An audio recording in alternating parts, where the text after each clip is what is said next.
నీతో ఉంటే ఏ హాయికైనా నాకేం లోటే. చూసారు కదా వీడియో ఎంత బ్యూటిఫుల్గా వచ్చిందో. మీకు కూడా ఈ వీడియో నచ్చుతుందనే అనుకుంటున్నాను. నచ్చితే డెఫినెట్గా ట్రై చేయండి అండ్ ఈ వీడియో లాస్ట్ వరకు చూసేయండి అండ్ వీడియోని అయితే లైక్ చేయండి, షేర్ చేయండి, మన ఛానల్ని అయితే సబ్స్క్రైబ్ చేసుకోండి. ఇన్షాట్ యాప్ ఓపెన్ చేయగానే ఇలా ఉంటుంది. వీడియో మీద క్లిక్ చేసి న్యూ ఆప్షన్ మీద క్లిక్ చేయాలి. క్లిక్ చేసిన తర్వాత ఫోటో మీద క్లిక్ చేసి ఫొటోస్ అయితే యాడ్ అనేది చేసుకోవాలి. నేనైతే ఫొటోస్ అయితే యాడ్ అనేది చేసుకుంటున్నాను. 5 ఫొటోస్ యాడ్ చేసుకొని రైట్ క్లిక్ అయితే ఇచ్చేసేయాలి. ఇచ్చేసిన తర్వాతనైతే నెక్స్ట్ వచ్చేసి 9:16 అయితే పెట్టేసుకొని రైట్ క్లిక్ ఇచ్చేసేయాలి. అండ్ వాటర్ మార్క్ రిమూవ్ కావడానికి ఫ్రీ రిమూవ్ అనే ఆప్షన్ని క్లిక్ చేస్తే వాటర్ మార్క్ రిమూవ్ అవుతుంది. అండ్ ఆటో ఇట్లా ఆన్ చేసి ఉంటే ఒక యాడ్ వచ్చిన తర్వాత రిమూవ్ అవుతుంది. అండ్ ఒక 10 సెకండ్స్లో రిమూవ్ అయిన తర్వాతనైతే మనమైతే ఫొటోస్ని అయితే జూమ్ అయితే చేసుకోవాలి. 5 ఫొటోస్ని కూడా ఇంక్రీజ్ జూమ్ అనేది చేసుకోవాలి. ఇట్లా జూమ్ అయితే ఫుల్ స్క్రీన్లో అయితే 5 ఫొటోస్ కూడా జూమ్ అయితే చేసుకోవాలన్నమాట. 5 ఫొటోస్ ఇట్లా జూమ్ మంచిగా చేసుకున్న తర్వాత నెక్స్ట్ వచ్చేసి ఎఫెక్ట్ అనే ఆప్షన్కి వెళ్ళిపోయి నెక్స్ట్ వచ్చేసి ఫస్ట్ ఆప్షన్ స్లో జూమ్లో సెలెక్ట్ చేసుకొని కొద్దిగా తగ్గించి రైట్ క్లిక్ అయితే ఇచ్చేసేయాలి. అండ్ ఇది స్లో మోషన్ ఎఫెక్ట్ అయితే అన్ని ఫొటోస్కి అయితే యాడ్ అనేది చేసుకోవాలి. చేసుకున్న తర్వాత నెక్స్ట్ వచ్చేసి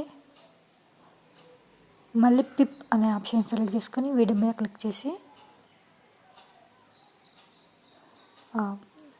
లిరిక్స్ వీడియోని అయితే యాడ్ చేసుకోవాలి. లిరిక్స్ వీడియోని యాడ్ చేసుకున్న తర్వాత బ్లెండింగ్ ఆప్షన్లో స్క్రీన్ ఆప్షన్ సెలెక్ట్ చేసుకొని రైట్ క్లిక్ ఇచ్చేసి అండ్ ఆ లిరిక్స్ వీడియోని అయితే కిందికి లాగేసి పెట్టేసుకోవాలి. పెట్టేసుకున్న తర్వాతనైతే మనం ఇట్లా కొద్దిగా జూమ్ చేసుకుంటే ఇట్లా బెటర్ అనమాట. లిరిక్స్ వీడియో అయితే ఇట్లా జూమ్ చేసుకుంటే బెటర్ అనమాట. అండ్ ఇట్లా అయితే వస్తుంది. అండ్ నెక్స్ట్ వచ్చేసి ఫొటోస్ అయితే కొంచెం ఎక్కువగా లెంత్ ఉన్నాయి కాబట్టి నేనైతే కొద్దిగా కట్ చేసుకుంటున్నాను. ఫొటోస్ అయితే కట్ చేసుకున్న తర్వాత నెక్స్ట్ వచ్చేసి అన్ని ఫొటోస్ కూడా ఒకే లెవెల్లో ఉండేటట్టు అయితే ఫొటోస్ అయితే ఉంచుకోవాలి. తర్వాత వచ్చేసి పిప్ అనే ఆప్షన్ సెలెక్ట్ చేసుకుని పిప్ అనే ఆప్షన్లో వీడియో మీద టెంప్లెట్ అయితే యాడ్ చేసుకోవాలి. టెంప్లెట్ని యాడ్ చేసుకున్న తర్వాత టెంప్లెట్ని అయితే జూమ్ చేసుకోవాలి. జూమ్ చేసుకున్న తర్వాత బ్లెండ్ అనే ఆప్షన్ ఉంటుంది. బ్లెండ్ అనే ఆప్షన్లో స్క్రీన్ ఆప్షన్ సెలెక్ట్ చేసుకుని రైట్ క్లిక్ ఇచ్చేసేయాలి. ఇచ్చేసి టెంప్లెట్కునే వాల్యూమ్ కూడా ఆఫ్ చేసేసి రైట్ క్లిక్ ఇచ్చేసుకోవాలి. అండ్ మీకు టెంప్లెట్ లింక్ కనుక కావాలంటే డిస్క్రిప్షన్లో లింక్ ఇస్తాను, మీరు అక్కడికి వెళ్ళి డౌన్లోడ్ చేసుకోండి. అండ్ టెంప్లెట్ని అయితే కొద్దిగా జూమ్ చేసుకుంటే మంచిగా టెంప్లెట్ అనేది వస్తుంది. అండ్ నెక్స్ట్ వచ్చేసి ఇట్లయితే వస్తుంది టెంప్లెట్ అయితే. నెక్స్ట్ వచ్చేసి ఎఫెక్ట్ అనే ఆప్షన్ని మళ్ళీ క్లిక్ చేసి స్లో మోషన్ ఎఫెక్ట్ అయితే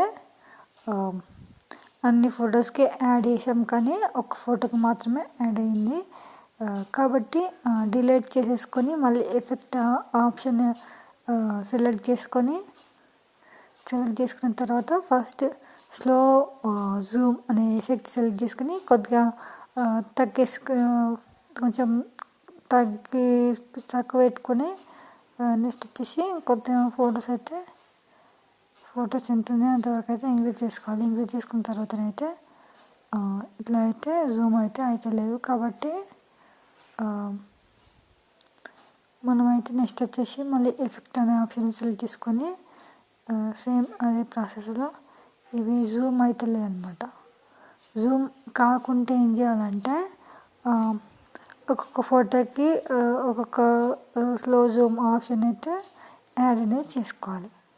ఇట్లా జూమ్ చేసుకున్న తర్వాత ఇప్పుడు జూమ్ అవుతుంది కాబట్టి దీన్ని డూప్లికేట్ అనే ఆప్షన్ని ఎన్ని ఫొటోస్ ఉంటే అంతగానం డూప్లికేట్ యాడ్ చేసుకుని రైట్ క్లిక్ ఇచ్చేసేయాలి. ఇచ్చేసిన తర్వాత అయితే ఆటోమేటిక్గా ఇట్లా మంచిగా జూమ్ అవుతుంది. అండ్ అన్ని ఫొటోస్ కూడా జూమ్ అవుతున్నాయి కాబట్టి ఇప్పుడు చూసారు కదా, చాలా అంటే చాలా బాగుంది వీడియో. అండ్ ఏమైనా మిస్టేక్స్ ఉంటే చూసుకున్న తర్వాతనైతే ఎక్స్పోర్ట్ చేసుకోవాలి వీడియో. ఇట్లా ఏమైనా చూసుకున్న తర్వాతనే వీడియో ఎక్స్పోర్ట్ అనేది చేసుకోవాలి. అండ్ నెక్స్ట్ వచ్చేసి వీడియో సేవ్ కావడానికి అయితే ఎక్స్పోర్ట్ ఆప్షన్ సెలెక్ట్ చేసుకొని 720p సెలెక్ట్ చేసుకొని ఎక్స్పోర్ట్ ఆప్షన్ సెలెక్ట్ చేసుకుంటే